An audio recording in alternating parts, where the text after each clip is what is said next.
The Metal Gear Solid series is as seminal as they come, cerebral, cinematic masterpieces which forged a blueprint to which all other games in military action or stealth genres are inevitably compared. Hideo Kojima's knuckleheaded dedication to stay true to his vision, no matter how complex or bizarre, should rightfully be heralded. His passion has amassed a dedicated following to the series. On the flip side, there are wide-ranging issues with the series as a whole. Whilst this rundown is far from an objective view, it's opinion after all, maybe it'd be fun to closer examine some of the series' downfalls. Hard to digest plots in individual games. It's remarkable Hideo Kojima is on record stating the complex stories inherent in Metal Gear Solid games is not intentional. The way he sees it, the game offers a simple narrative, at least he says on the surface. However, the reality is somewhat different for most gamers who've trundled through each of the series' mainline titles. Tonal shifts, lead characters whose intentions change mid-game to convolute an already intricate storyline, absurd fantastical powers, and fourth wall humor all serve to muddle a game that's already hard to understand to begin with. Retcons muddling the entire series. Let's be honest, retcons are a hallmark of the series. Storylines in a succeeding game often revise the preceding title, with events explained in a way to attach significance that wasn't there in the previous game. To be fair, Hideo Kojima does acknowledge the existence of dramatic retcons throughout the Metal Gear series, as in their words, the intention is to make the newest games as good as they can be. Problem is, some of these retcons completely contradict earlier events, likely due in part to Kojima not having the entire series narrative mapped out when he began work on 1987's Metal Gear. Solid Snake likely dead, which he shouldn't be. At the end of the PS3 title Metal Gear Solid 4 Guns of the Patriots, it is implied Solid Snake dies of old age.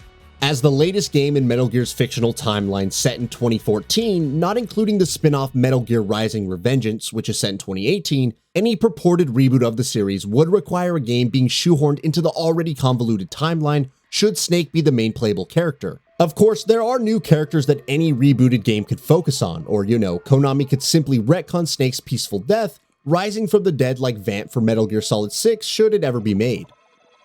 Kojima is gone. This entry is a bit of a preemptive point, but as rumors are that Konami might one day resurrect the Metal Gear brand, there's the glaring problem that Hideo Kojima and the team at Kojima Productions won't be at the helm. Can a solid Metal Gear experience be developed without Hideo involved? Of course it can't. However, there's absolutely an appetite for a new entry into the series from fans, and if it'll sell, then you can't rule out Konami revisiting the series in some form in the future. Convoluted narrative is challenging for series newcomers. The Metal Gear series is beset with contradictory narratives that might prove immensely challenging for a series newcomer to grasp should any reboot be released. It'd be difficult for the writers of any future game too, it must be said. Another possibility is for players who've dived right into playing Metal Gear Solid 5 The Phantom Pain, due to it being the most accessible title on modern hardware, but as a starting point this isn't it. Access to playing classic titles. Following on from the previous point regarding the series' narrative beats seeming opaque for newcomers, should anyone want to play the games from the start of the Metal Gear timeline with Metal Gear Solid 3 Snake Eater right the way through to Metal Gear Rising: Revengeance, they'd find it difficult to be able to play them all without relying on emulation or sourcing historic hardware.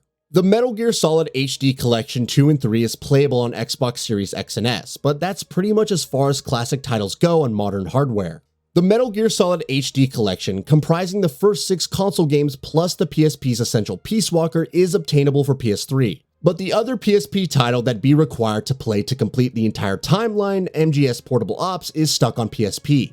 To be honest, emulation is the best bet if you're hellbent on playing the entire series. Some subpar spin-offs. To be fair, the mainline Metal Gear Solid games are always received so highly that it'd be unfathomable for every spin-off to review so well. Even so, Metal Gear's mobile entries are lackluster. Metal Gear Survive is abysmal, although its development took place after Kojima had already left Konami.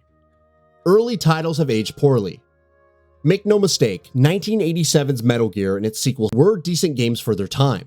Thing is that their original versions were released on the MSX home computer, which was a system largely contained in its native Japan. The version of those early titles which made it to international markets was an NES port, but these were made without Kojima's involvement and their quality suffered. There were a host of changes, including altered mission designs. Thankfully, the versions which appeared in the PS3's HD collection were ports of the MSX versions, whereas the versions appearing on the bonus disc of the GameCube's Metal Gear Solid: The Twin Snakes were an emulated port of the NES versions. Series struggled to balance cutscene length. Of course, the Metal Gear series has built a reputation for cinematic presentation, owing in no small part to Hideo Kojima's love of film.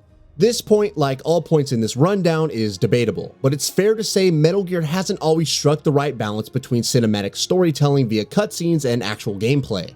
Metal Gear Solid 4 Guns of the Patriots is the prime example. The game's longest cutscene is in the region of 27 minutes, with its epilogue clocking in at over an hour. It was, to be fair, summing up the disparate plot points of the entire series up to that point though, so 70 odd minutes of movie time is sort of understandable. However, MGS4 doesn't have a lengthy campaign, so a huge proportion of time with the game was spent watching cutscenes. Contrast to Metal Gear Solid 3, and whilst this game features an average cutscene length longer than MGS4, the cutscenes are fewer and much more balanced for the length of the game's campaign. Uneven pacing. Metal Gear Solid 5 The Phantom Pain is the strongest contender in this entry. It starts out strongly enough, but the missions become repetitive, perhaps beleaguered by the game's checkered development. MGS5 isn't alone though. Metal Gear games are marked by their bizarre tonal shifts too, which inevitably affects the game's sense of pace. Mostly clunky dialogue. There are so many examples of clunky dialogue to be pulled from the Metal Gear series to support this feature. In many ways, Metal Gear's often juvenile script is endearing and kind of funny, but there's a glaring issue which many have probably overlooked. That is, in crafting these stories, Hideo Kojima is trying to portray lofty, ambitious, sometimes divisive concepts. Meaty subjects on the philosophy of pacifism and nuclear disarmament. Tonally, the chunkiness and heavy conceptual framework don't correlate. Clunky control systems. Again, we're excluding Metal Gear Solid 5 The Phantom Pain from this entry, as the clunky controls, ordinarily a continuous characteristic of the series, were largely absent in Kojima's 2015 swansong. It's their pressure sensitivity present on PlayStation that's the pressing issue for most players. Case in point, holding square on a PlayStation controller to aim is fine, but relieving pressure lightly to avoid shooting should the player decide not to take the shot feels counterintuitive. Poor aiming.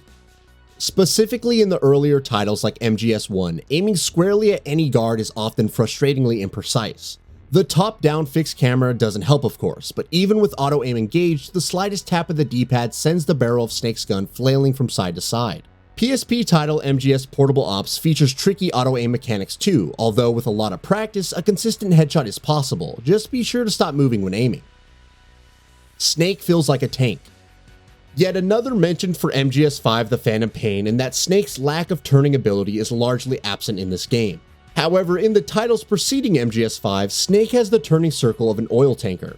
The problem is exacerbated by some of the other points mentioned in this rundown: fixed camera positions, clunky controls, and poor aiming. It all serves to make Snake feel wholly rigid in his movement, which is not exactly befitting of a special operations soldier. That's all for now. If you enjoy what you saw, please hit the like button. And if you're new to the channel, now is a great time to subscribe. We upload brand new videos every single day. After subscribing, don't forget to enable all notifications by clicking the bell icon. Thanks for watching this video, and we'll see you next time, right here on GamingBolt.